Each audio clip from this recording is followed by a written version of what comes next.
Hey guys, so like I normally spend my day, I was surfing YouTube and I came across this video that said learn the basics of photography in 10 minutes. And I was really intrigued being a commercial photographer and I clicked it. It was by a guy named David Manning. I'll have the video link in the description.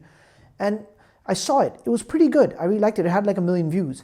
But the thing is that it only spoke about aperture, ISO, and shutter speed. Now, being a full-time photographer, I just thought that, it could have been a little more detailed, even in 10 minutes. Like you could talk a little bit more about stuff, the basics, and even more.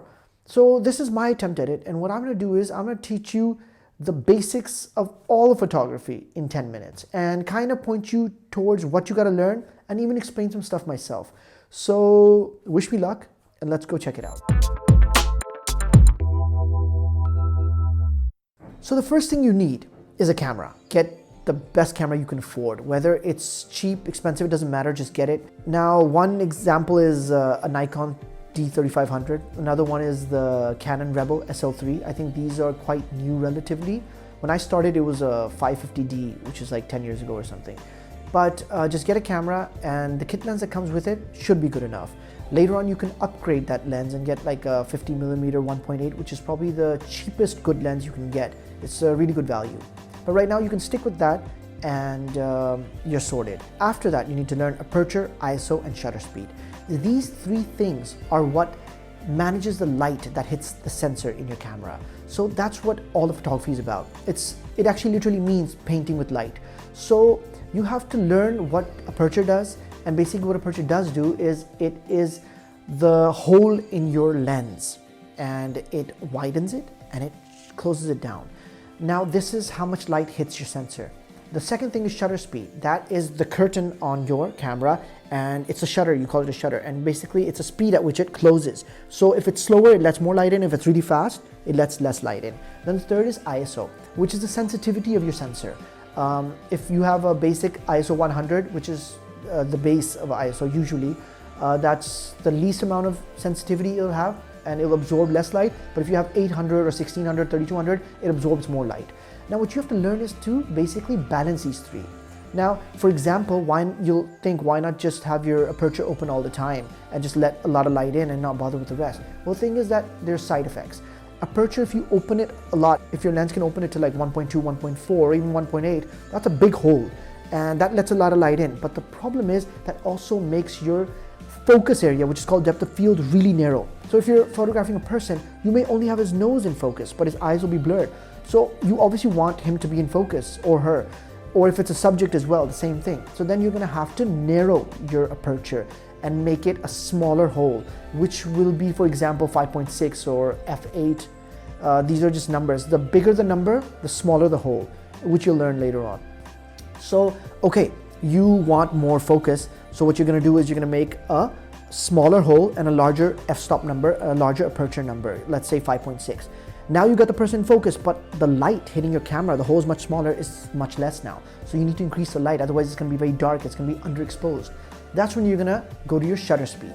So the shutter speed is the curtain that I told you, the shutter that closes really quickly or slowly. So if you were using a 1/100th of a second shutter speed, just an example, which is like really quick, you're gonna slow that down to 1/50th. So instead of going like that, it's gonna go like that. And of course, that's not in real-time simulation, but just an example. And then you're gonna let more light in. So you're photographing that person, you have him in focus, and then you slow the shutter down as well so that the light is there. But what if the guy's moving a little? So since the shutter is closing slower, it gives more time for the light to hit it. And if that person moves a little bit, it's gonna be blurred. So now you're stuck again. Now what you're gonna do is you're gonna have to increase the shutter speed and keep it much faster, like 100th of a second, 200th of a second, or 1,000th of a second. And what that's gonna do is it's gonna be really fast. So you got a problem again. You got the guy in focus and you got him sharp and you've caught his motion as well. It's not blurred, but there's no light hitting your sensor because the shutter speed's so fast. Then you're gonna go to your ISO. So your ISO is gonna increase the sensitivity. So from 100th ISO, you can go to 800 or 1,000, 3,200, 3,200, and it goes on. The better the camera, the more ISO you can increase. So that's how you're gonna balance these three things. Which brings me to our third thing, learn how to use your camera in manual mode. As a photographer from the beginning, that's how I've done it. I don't use automatic, I don't use program, I don't even use aperture priority or shutter priority. You want the full control in your camera at your fingertips. You want to be able to decide everything yourself. That's how you're going to be a good photographer. So remember, practice manual mode. And manual mode, all it is balancing aperture, shutter speed, and ISO. That's all it is. So you gotta be ready to manage that and learn that. And by the way, there are only 3 things. I mean, it's not that hard. In the beginning, the first day you'll be a little confused. The second day you'll kind of get used to it. The 4th day you'll know what you're doing. And in 2-3 weeks you'll be really good at it. So don't shy away from that. Learn ISO, shutter speed, and aperture, and use manual mode in your camera.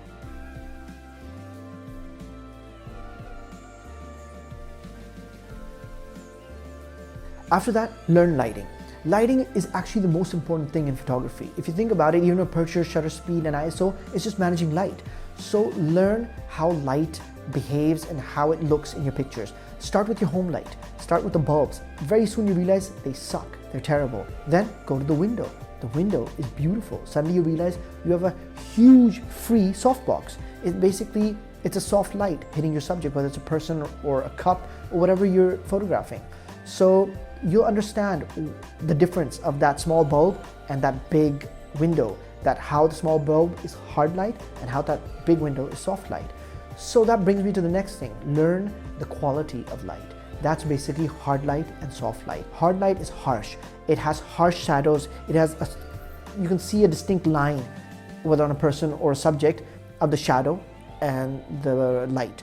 But in a soft light, you can't really see that line. It just softens up. So the bigger the modifier, the bigger the source of light, the softer the light will be. The smaller it is, or the further away it is, which makes it smaller in physics, the harsher the light will be, the harder the light will be.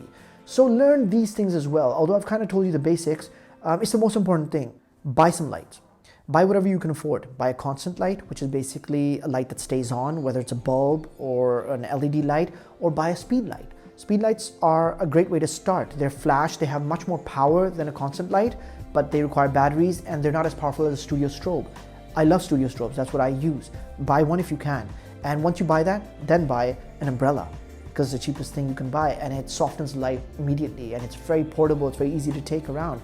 Then buy a softbox, buy a square softbox, a rectangle one, then buy an octabox. They're round, they look great. Then you're sorted.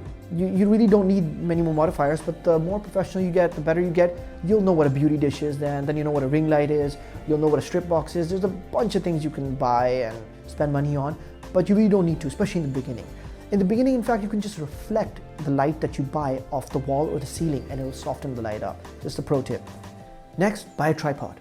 Tripods are great, they're superb. Right now I'm recording from a tripod. I'm a photographer, although I'm doing video right now, but with a tripod, you can basically slow down the shutter speed of your camera if your subject's not moving, and you can take pictures in like almost no light, in candlelight. You can go on your roof and take pictures of the stars, although they're gonna move because the Earth's moving. It's just an example. You can take a picture of a person with a flashlight moving around and leave your shutter open for a few seconds and you'll get those cool effects of that round light traveling in the dark, you know, the stuff you see in magazines. So with a tripod, you can do a lot. It's really handy, and you can shoot yourself as well. With the camera, you can take pictures of yourself, or a lot of different opportunities and options open up to you. And get a good one, because tripods last a lifetime. Learn an editing software. Try Photoshop, try Affinity Photo. Photoshop has a subscription thing, which a lot of people don't like. Affinity Photo is a one-time paid solution. I don't know, I think it's $50, but it's almost as good as that. You don't want to pay anything? Get GIMP, you're sorted. GIMP is basically a software just like Photoshop, but it's free. So there's always options. Definitely learn editing, because every single picture you see, 99% of them are edited, and that's what makes a good photo a great photo. So learn that. Last but not least, probably the most important thing you can do is practice. And once you practice a little more. And once you practice a little more, practice even more, because that is what's going to make you from a good photographer to a great photographer. There's no better key in photography than practice. That's how you really learn.